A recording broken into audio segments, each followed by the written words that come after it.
Mesdames, Messieurs, bonjour et très heureux de vous retrouver dans ce 13 heures. Voici le sommaire. Plusieurs semaines déjà que la rentrée a démarré sur l'ensemble du territoire national. Nous sommes allés justement dans certaines écoles primaires de la ville de Cotonou. Objectif, constater la reprise des activités pédagogiques et les conditions dans lesquelles les apprenants reçoivent les cours. Ensuite, nous irons à Paracourt. Le marché modèle de Guéman sera très prochainement mis en service en prélude à cette inauguration officielle. Il a été procédé au tirage au sort pour l'attribution des places aux marchands. Une opération menée par un huissier de justice sous la supervision de l'Agence nationale de gestion des marchés ANAGEM. Et pour finir, réunis en assemblée générale ordinaire, les membres de l'association des anciens ballotins et béanzinois ont tourné une nouvelle page de leur histoire entre bilan et renouvellement de l'équipe dirigeante. L'A2, B2 mise sur un nouveau bureau pour poursuivre l'œuvre de rayonnement du lycée Béanzin. Et voilà pour vous le sommaire de cette édition. À nouveau bonjour et bienvenue si vous nous rejoignez. Je vous l'annonçais il y a plusieurs semaines déjà que la rentrée a démarré un peu partout sur l'ensemble du territoire national. Une équipe de Cana 3 Bénin conduite par Esther et Tofa a sillonné certaines écoles primaires de la ville de Cotonou. Objectif, constater la reprise des activités pédagogiques et les conditions dans lesquelles les apprenants reçoivent les cours. Voici les images. Des salles de classe aérées.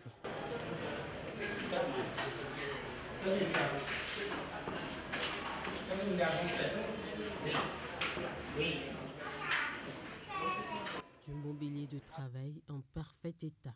Tout ce qu'il faut pour permettre à ces apprenants de l'école primaire publique Les Cocotiers d'étudier dans de bonnes conditions.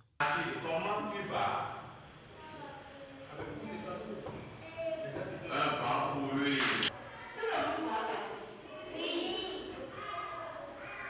Le constat est pareil dans les autres écoles du littoral parcouru.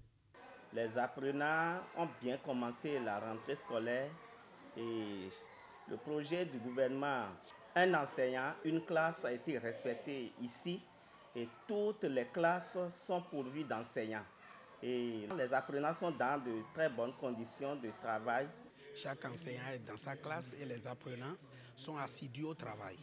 Les conditions chez nous sont très agréables parce que nous avons de nouveaux bâtiments, nous avons de nouveaux mobiliers aussi et les enfants sont à l'aise, les apprenants sont à l'aise pour bien travailler. Qui dit bonnes conditions de travail dit également une hygiène alimentaire saine et les chefs des établissements scolaires sillonnés n'y dérogent pas. Tous les matins, ceux qui dans la gestion collégiale, la maîtresse qui s'occupe de la nutrition va voir souvent les vendeuses, voir leur mets, contrôler comment ce mets-là est agréable pour les enfants. Et moi-même qui suis le directeur, j'achète là et je mange pour mieux apprécier.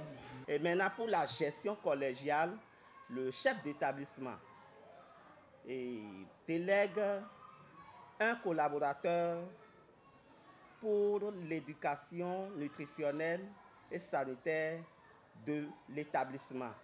Et ces collaborateurs contrôlent au quotidien les mets que les enfants consomment et les lieux de vente ainsi que la visite médicale des vendeuses. Donc toutes nos vendeuses ont fait la visite médicale et ont leur carnet de soins. Les responsables du système éducatif de la ville capitale économique, comme chaque année et sur instruction du ministère des enseignements maternels et primaires, se sont assurés de la reprise des cours dans les conditions idéales. Nous avions, avec les conseils pédagogiques, fait un tour, pratiquement, chacun en ce qui le concerne, dans sa zone. On a fait un tour, visiter les écoles pour constater un peu les conditions dans lesquelles, les conditions de travail et de vie des apprenants et aussi des enseignants. Et j'avoue que pour l'instant, nous pouvons nous frotter la main et estimer que nous avons une belle année scolaire 2025-2026. Excepté tout ceci, le gouvernement a pris d'autres dispositions indispensables pour une année scolaire réussie. La mise en place du quart des subventions de l'État alloués aux écoles publiques pour le démarrage des activités pédagogiques. En dehors de ça, nous avons la mise en place des vivres dans les écoles et à cantine bien avant la pré-rentrée. Nous avons aussi le virement des primes de rentrée aux enseignants. Il y a également la mise à disposition des cahiers d'activités de CICP et des décodables aux apprenants. Et nous avons actuellement le réajustement du personnel enseignant en cours dans tous les départements du Bénin. Il y a également des bâtiments de classes qui sont actuellement en construction, d'autres sont déjà achevés. Et je pense que tout cela permettra à nos apprenants d'étudier dans de bonnes conditions. Voilà donc qui augure d'une année scolaire 2025-2026 épanouie pour les apprenants du premier ordre de l'enseignement. Des conditions optimales dont ne pouvaient se vanter il y a quelques années que les établissements scolaires privés.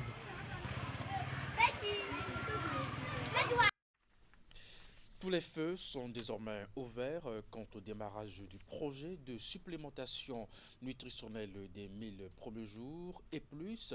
Le gouvernement mobilise plus de ressources qu'il en espérait pour la mise en œuvre de l'initiative.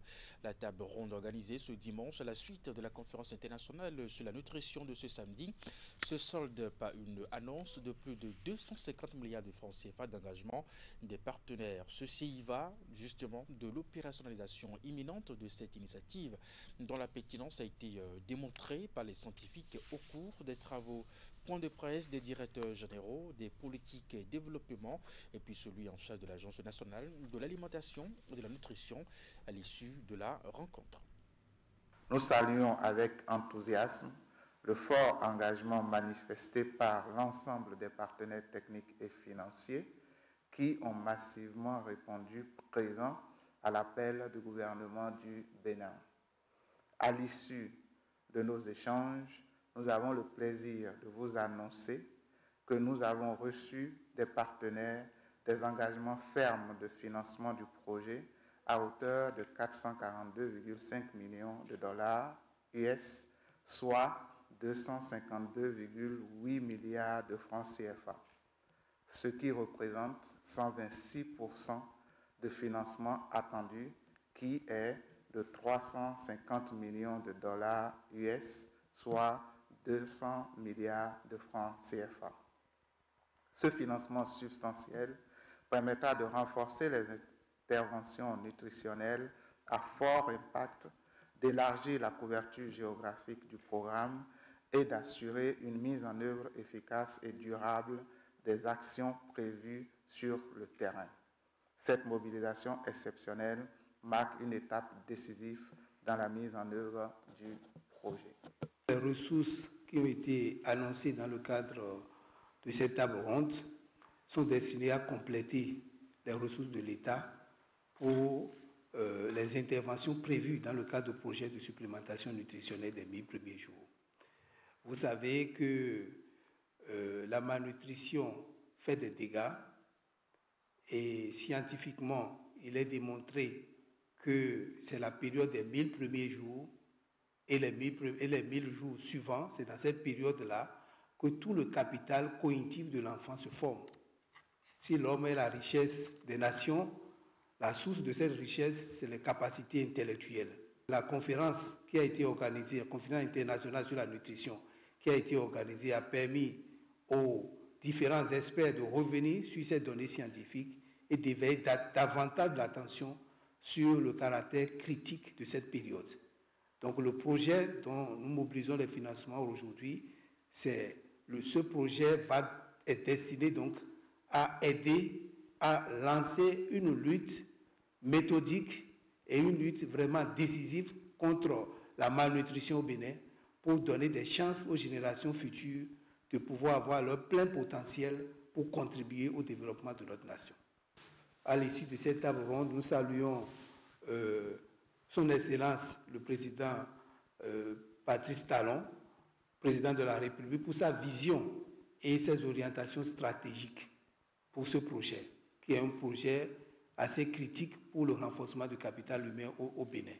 Nous saluons aussi tous les partenaires pour leur engagement, leur solidarité et leur appui technique et financier. Et sur le même sujet, le Fonds des Nations Unies pour l'enfance, UNICEF et l'Union africaine en croisade contre la malnutrition en Afrique, est bien soucieux de l'avenir des enfants du continent. Ils ont lancé le projet First Food Africa. Son objectif, assurer un accès durable à des aliments de première nécessité, nutritifs, sûrs et abordables pour les jeunes enfants de 6 à 59 mois. Le programme a été lancé ce dimanche dernier à Cotonou sur l'esplanade de l'Amazon, devant un parterre de personnalités venues en soutien à l'initiative. Voici le compte rendu. Pourtant, des solutions sont... L'accès à des aliments nutritifs sûrs et adaptés est un droit humain. En Afrique subsaharienne, de nombreux enfants sont privés de ce droit. 57 millions d'enfants de moins de 5 ans vivent dans une pauvreté alimentaire sévère. C'est en réponse à cette situation que le projet First Food Africa est initié par le Fonds des Nations Unies pour l'enfance et l'Union africaine. First Food Africa est une initiative continentale, panafricaine, et c'est une initiative importante parce qu'elle veut aller au-delà de la logique de l'aide au développement. Elle veut entrer dans une logique de marché et de transformation des systèmes alimentaires en promouvant des investissements dans les entreprises locales qui produisent des aliments pour les jeunes enfants qui sont de qualité et qui sont sûrs. La première phase du projet First Food Africa prend en compte 14 pays. Cet engagement de l'UNICEF et ses partenaires s'aligne parfaitement sur les priorités du gouvernement quant à la nutrition des enfants béninois. Une ambition qui vient renforcer les nombreuses réformes en cours dans ce secteur. Sous le leadership du président Talon, le Bénin a fait de la nutrition un droit inaliénable. Notre programme de supplémentation nutritionnelle des 1000 premiers jours plus en est la preuve. Il modernise l'agriculture, il crée des emplois, il développe le secteur privé local et déploie un paquet intégré d'interventions en faveur de la nutrition infantile. First Food Africa vient compléter et amplifier cette ambition en reliant directement le dynamisme du secteur privé aux besoins vitaux des enfants et des familles. Cette cérémonie de lancement officiel du projet First Food Africa s'inscrit dans la dynamique du village de la nutrition organisé par le gouvernement béninois dans le cadre de la conférence internationale sur la nutrition en Afrique, un espace grand public d'information, d'échange, d'exposition et de plaidoyer pour donner une visibilité au progrès et à l'engagement du Bénin en matière de nutrition. Premier forum de la diaspora de Dassazoumé. La rencontre est initiée par le conseil communal et vise à identifier les problèmes de la localité en matière foncière et domaniale pour pouvoir y apporter des solutions. Les échanges dirigés, bien entendu, à l'occasion par des personnes ressources averties ont été meublés de nombreuses communications. Le thème retenu pour les débats est intitulé « Problèmes fonciers et domaniaux à Dassazoumé et approche de solutions ». Elena Moussou nous fait le compte rendu. Un forum sur le foncier dans la ville de Dassazoumé. Les assises, une première, sont initiées par le conseil communal. Elles réunissent surtout les natifs de la cité des 41 collines venus de la diaspora. La rencontre est l'espace choisi pour identifier les problèmes de la localité en matière foncière et domaniale, les apprécier pour ensuite apporter la thérapie qui s'impose. Pour le nombre de personnes, de participants d'abord, et cette ambiance d'espoir, d'attente. Il y a une attente grande chez tous les participants, donc je suis satisfait. Ce qui me frappe tout de suite, c'est la qualité des personnes qui sont là, et ça me rassure que nous sommes en train de poser un pas vers le vrai développement. Longtemps attendu. Le rendez-vous vient apporter de réponses à de nombreuses questions. Les échanges, en plus de permettre de poser le diagnostic à l'aide des tests en vigueur dans le pays en la matière, ont aussi été meublés de plusieurs communications. Entre autres, il y a eu l'état des problèmes domaniaux et fonciers, les modes de cession des terres dans la commune, le point des lotissements des réserves administratives, mais aussi les ADC délivrés par la mairie et par arrondissement. À l'issue de ce forum, nous pouvons nous rassurer pour le décollage des gros investissements des activités économiques avec l'honnêteté et la sécurité foncière. Parce que lorsque vous avez le foncier qui est sécurisé, votre investissement est sécurisé. Le Conseil économique et social, fidèle à ses attributions de conseil et de proposition, estime que le temps est venu de construire une vision nationale partagée sur la gouvernance foncière. Au cœur des divers défis à relever dans les communes, la question du foncier à Dassa constitue aussi un frein pour l'investissement, fragilise la cohésion sociale et hypothèque la mise en valeur des potentialités de la zone. Pour le préfet de la région, la tenue de ce forum est une opportunité précieuse.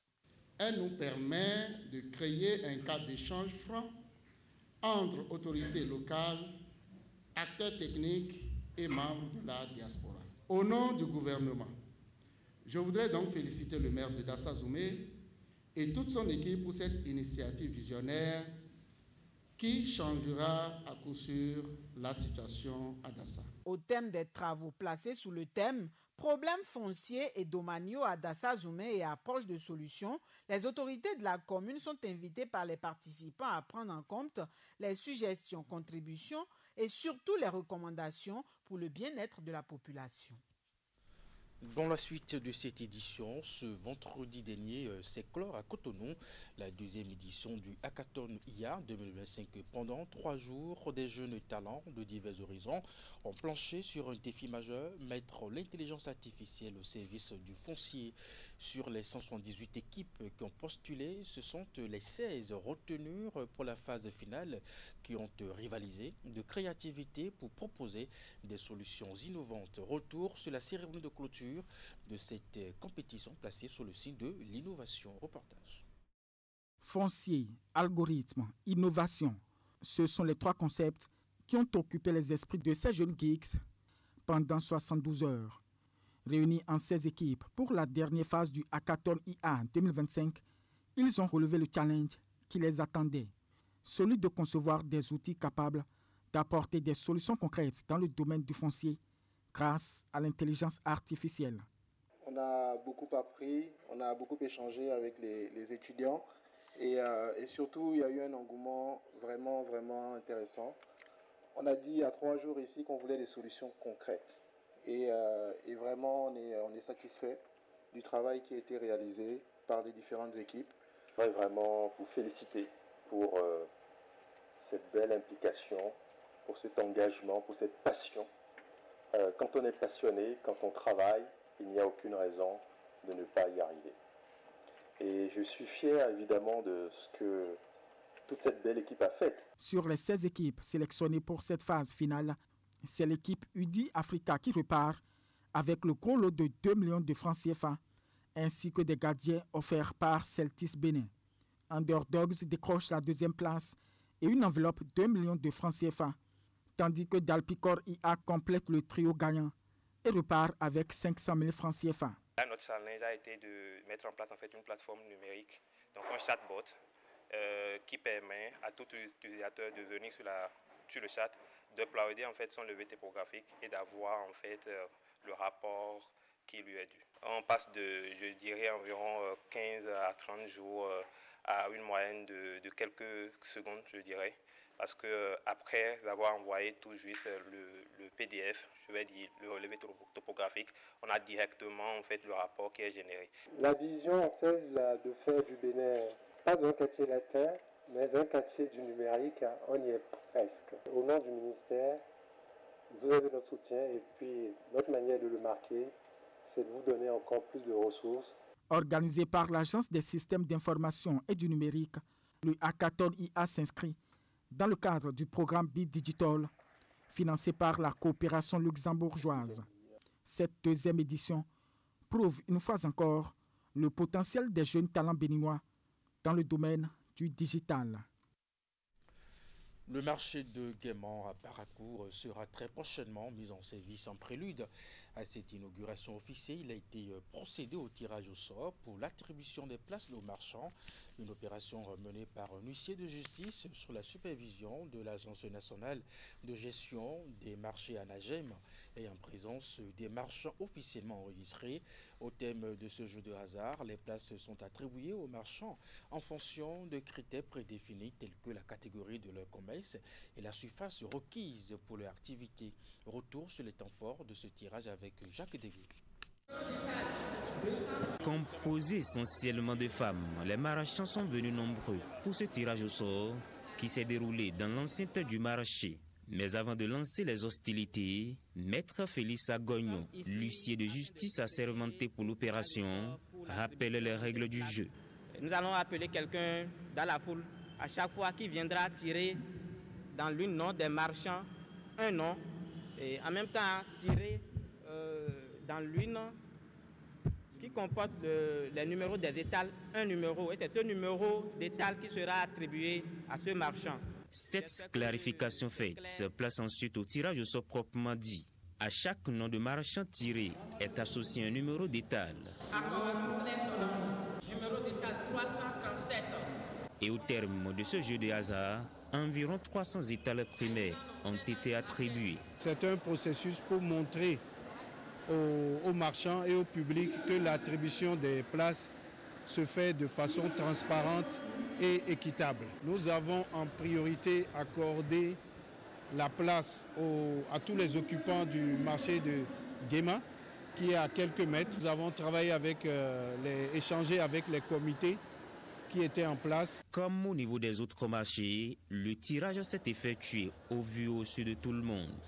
Une manière pour l'ANAGEM de couper court à toute suspicion dans le processus d'attribution des places. Si on n'a pas fait ça au clair, les gens vont croire qu'on favorise d'autres pour mettre d'autres aux places qu'ils ne désirent pas. Mais ceci, c'est pour le sort de tout le monde. Donc vraiment, je suis très contente de la manière dont les choses se déroulent. À l'occasion de ce tirage au sort, les responsables de l'ANAGEM ont aussi rappelé les principaux points du règlement intérieur mis en place pour le bon fonctionnement du marché. Nous mettons l'accent sur la sécurité, c'est-à-dire pas de feu à l'intérieur du marché, pas de feu de bois, ni de charbon, ni de gaz. Nous insistons sur la discipline, l'ordre à l'intérieur du marché, l'hygiène et l'assainissement, comment se gèrent les déchets et bien évidemment, nous parlons aux marchands de la sensibilisation autour de la rationalisation de l'utilisation de l'eau. Avec ses 531 étals, dont 297 à l'étage, le marché moderne de Guéman s'inscrit dans la dynamique du gouvernement de moderniser les infrastructures marchandes au Bénin.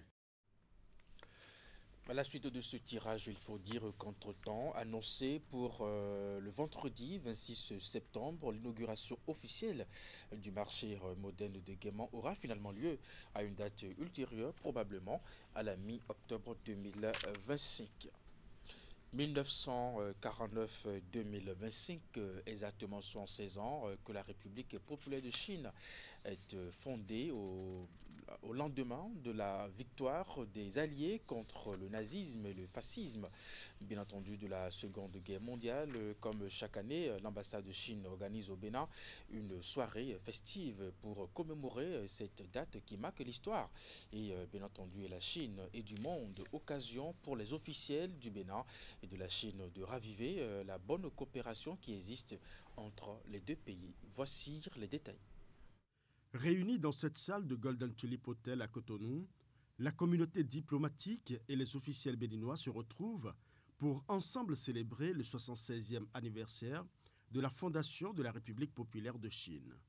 Une réception solennelle organisée par l'ambassade de Chine près le Bénin et qui témoigne de la vitalité des liens d'amitié et de coopération entre les deux nations.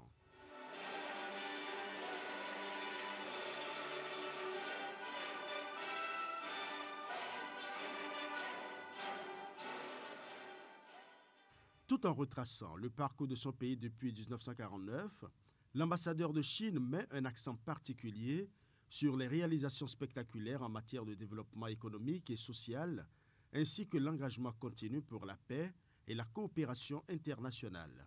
Il rappelle l'importance du partenariat stratégique avec le Bénin. Depuis 76 ans, sous la direction du Parti communiste chinois, le peuple chinois a surmonté des obstacles et a persévéré sans relâche. Il a ainsi ouvert une voie de modernisation à la chinoise en créant deux miracles, un développement économique rapide et une stabilité sociale durable. La Chine est disposée à travailler avec le Bénin à la mise en œuvre des 10 actions de partenariat, à renforcer la confiance politique mutuelle, à élargir la coopération économique et commerciale et à approfondir les échanges culturels et humains. Côté béninois, le secrétaire général du ministère des Affaires étrangères réaffirme l'excellence de la coopération sino-béninoise, soulignant l'impact des projets chinois dans des secteurs clés comme les infrastructures et la santé. Une marque de gratitude et un souhait de voir cette amitié se renforcer davantage dans les années à venir. Sous l'impulsion du président Patrice Talon, le Bénin a entrepris ces dernières années une transformation structurelle ambitieuse, fondée sur la modernisation des institutions, le développement des infrastructures, la valorisation du capital humain et la diversification de l'économie. Dans cette dynamique, le Bénin a pu compter sur le soutien constant et l'accompagnement précieux de la Chine, dont l'expertise et l'expérience sont des atouts majeurs pour relever les défis de développement. Le clou de cette commémoration est la coupure symbolique du gâteau d'anniversaire, un geste traditionnel empreint de convivialité et réunissant autour de l'ambassadeur plusieurs personnalités venues partager ces moments de joie avec le peuple chinois. Et bien voilà, je vous l'avais annoncé, réunis en assemblée générale ordinaire, les membres de l'association des anciens ballotins et béanzinois A2, B2 ont tourné une nouvelle page de leur histoire entre bilan et renouvellement de l'équipe dirigeante. l'A2B2 mise sur un nouveau bureau pour poursuivre l'œuvre de rayonnement du lycée béanzin. Reportage. Deux points essentiels ont meublé cette assemblée générale ordinaire de l'association des anciens ballotins et béanzinois A2, B2. La présentation du bilan de l'équipe dirigeante des 3 dernières années et l'élection d'un nouveau bureau exécutif. Créé en août 2019, l'A2B2 œuvre pour redonner éclat au lycée béanzin, ce temple du savoir qui a marqué la vie de ses membres. Les objectifs de l'association sont que nous avons de notre temps bénéficié de certaines conditions qui étaient très bonnes, qui nous avaient permis vraiment de bénéficier d'un enseignement, d'une éducation qui était vraiment à la crème au Bénin. Nous avons constaté que nos successeurs actuels qui étaient au lycée béanzin jusque dans les années 2019, nous avons constaté que le lycée était devenu comme même un CEG ordinaire. Et ces résultats ne prêtaient pas vraiment à grande fierté.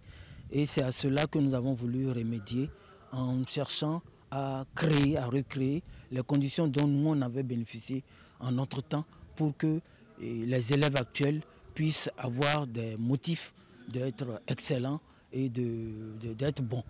Le rapport du bureau sortant, salué par l'assistance, a mis en avant plusieurs actions de solidarité et de soutien au lycée. À l'issue des travaux, un nouveau bureau de 13 membres est élu pour un mandat de 3 ans. Ce nouveau bureau devra non seulement poursuivre les initiatives en faveur du lycée, mais aussi relever le défi de la participation effective des membres. Le nouveau bureau a du travail parce que nous avons constaté que de plus en plus, même ceux qu'on avait vus en 2019 qui étaient venus nombreux ne participent plus. Donc ils ont alors à aller chercher les adhérents, à aller réveiller la conscience des gens. C'est très important, sinon l'association risque de ne plus exister. En renouvelant ces instances, l'A2B2 confirme sa vocation, rester un cadre de mémoire et d'action où chaque ancien est appelé à s'engager pour faire briller encore et toujours le nom du lycée Béhanzin. Et pour finir cette édition religion, 4 grandes décisions découlent de la 4e session du Conseil supérieur de transition de l'Église du christianisme céleste. Les travaux de 3 jours tenus à Cotonou sous la présidence, bien entendu, du vénérable suprême évangélique Beltin Badar, coordonnateur général du CST, se sont achevés, bien entendu. Les résolutions sont relatives à la finalisation du règlement intérieur de l'Église et l'harmonisation des grades, bien entendu, et tenus d'ici janvier prochain. Les tests bibliques vont être aussi unifiés à tous les niveaux pour les célébrations de l'anniversaire de l'Église et du rappel à Dieu de son fondateur. Les fidèles doivent justement se vêtir entièrement de blanc. La substance des travaux dans le communiqué de presse livré à l'issue de la constatation. La session a souligné la nécessité d'élaborer des tests organiques de fonctionnement des organes de gouvernance et de gestion de l'Église. À cet effet, le CST a adopté le principe de recourir à des comités ad hoc ou à des experts spécialisés avec des mandats précisément définis et un délai fixé au 30 octobre 2025. Le CST a également adopté le principe d'unicité des tests bibliques à compter de janvier 2026. Les 2 membres du Sacré Collège, sollicités pour cet objectif, ont marqué leur accord. La session a instruit l'accélération des travaux à la finalisation de l'ordre de culte unique, délai fin octobre 2025, des cantiques, délai fin novembre 2025. Les documents harmonisés entreront en vigueur à partir de janvier 2026. Enfin, le CST a adressé 2 correspondances aux 2 révérends pasteurs, membres du Sacré Collège, en vue d'une harmonisation des habits sacerdotaux pour les célébrations du 29 septembre 2025 et du 40e anniversaire de la transition du révérend prophète pasteur fondateur Biléou Joseph Samuel Ochofa, qui aura lieu le 19 octobre 2025. Des instructions seront données aux diocèses du monde entier à cet effet pour que nous soyons tous de blanc vêtus pour les célébrations précitées. Et bien voilà, c'est la fin de cette édition. Merci de l'avoir suivi, de votre fidélité à 16h. Retrouvez votre bulletin d'information 19h30, la grande édition de la soirée. Et juste après votre émission, l'info continue. Portez-vous bien et à très bientôt.